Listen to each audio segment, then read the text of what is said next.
הוא צייר את הדבר הזה שבעצם היום, אז עוד לא ידעתי את זה, זה ITIL.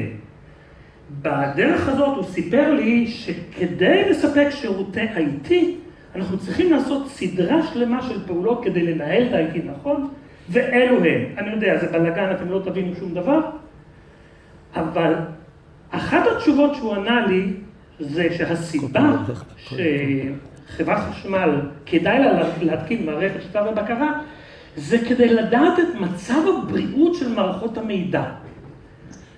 אחרי שגמרתי את הביר הזה, התחיל לעבוד קצת יותר חזק בראש. רגע אחד, אנחנו יכולים להשוות בין רפואה של אנשים לבין מערכות מידע, או לבין טיפול במערכות מידע?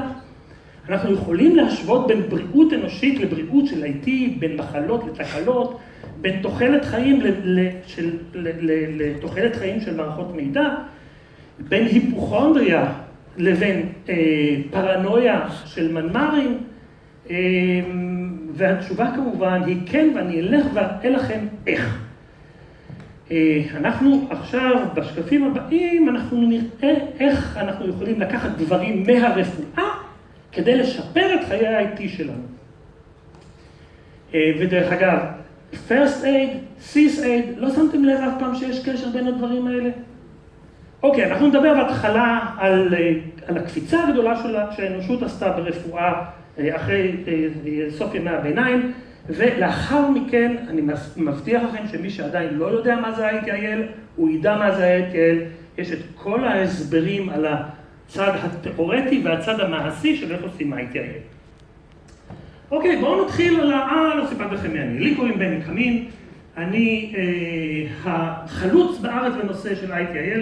אני רוצה להבטיח לכם שבשנת 99, ואני בדקתי את זה טוב, בשנת 99 היה תקופת זמן שבו הייתי האדם היחיד בישראל שידע מה זה ITIL. 17 שנות ניסיון עם התמחות מיוחדת במה שהוא נקרא Management of Change, או איך גורמים לארגון לשנות את התרבות הארגונית שלו.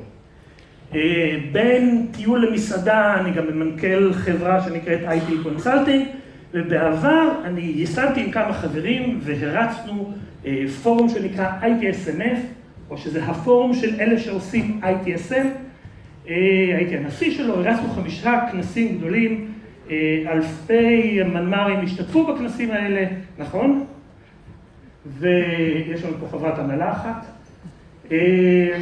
ואני יכול להגיד בלי לחשוש לצניעותי, שהפורום הזה הוא היה הדבר שהכניס את ITIL למודעות של השוק הישראלי. מישהו יודע דרך אגב איפה זה? אתם לא מטעים מספיק. בסלט, נכון. אוקיי, אנחנו נדבר עכשיו על הקפיצה הגדולה שהייתה לאנושות כולה בסוף ימי הביניים, ואנחנו הולכים לדבר על הגרף הזה, שזה גרף כמות האנשים בעולם, אנחנו הולכים לדבר על הנקודה הזאת. אנחנו הולכים לראות איך אנחנו יכולים לגרום למספר התקלות בארגון שלנו להגיע ממעט לפתרון, לפחות תקלות. אנחנו יכולים להוריד אותה בצורה דרסטית. אוקיי, קודם כל אני רוצה להסביר לכם שתקלות זה לא כוח עליון. מי שחושב ככה, טועה. בואו נסתכל שנייה על הגרף של האוכלוסייה בעולם, מ2 מיליון שנה אחורה, פחות או יותר היה כל הזמן אותו דבר, משהו בסביבות 250 מיליון איש, ואז יום אחד קרה איזשהו מקרה. מה מבדיל בין התקופות? מה שמבדיל בין התקופות שזה שעד לנקודה הזאת, עד סוף ימי הביניים, האדם האמין, היה משוכנע שהסיבה למחלות זה בגלל שאלוהים רוצה להעניש אותו על התנהגות לא טובה שהוא עשה. ואז אם ממש הוא היה לא בסדר, הוא שולח את מלאך המוות, מלאך המוות לוקח אותו.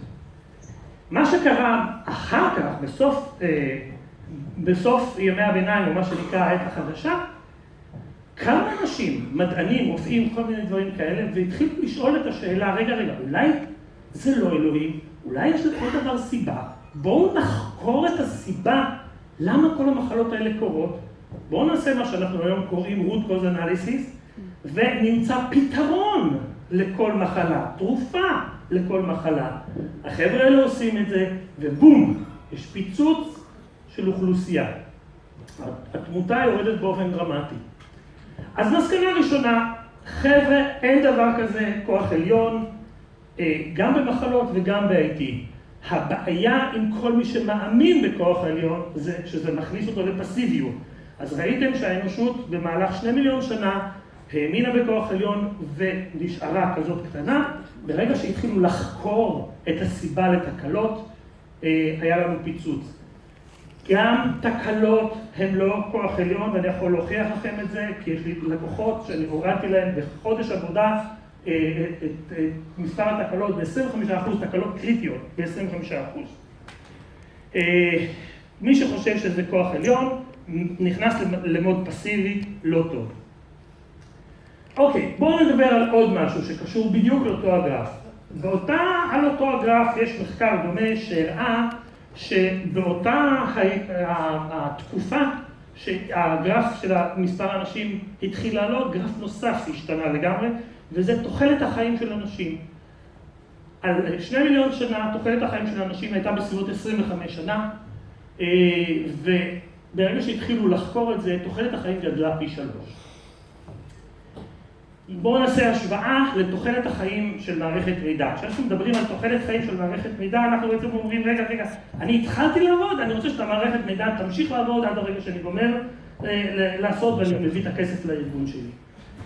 כשאני אומר תוחלת חיים או רצון שלי שהמערכת תהיה בריאה, אני בעצם אוסף בתוך המילה הזאת כל מיני פרמטרים, זמינות, עמידה בפני אסון, ביצועים, כל מיני דברים, SLA, כמה מהר מתקנים את התקלה, כל הדברים האלה ביחד.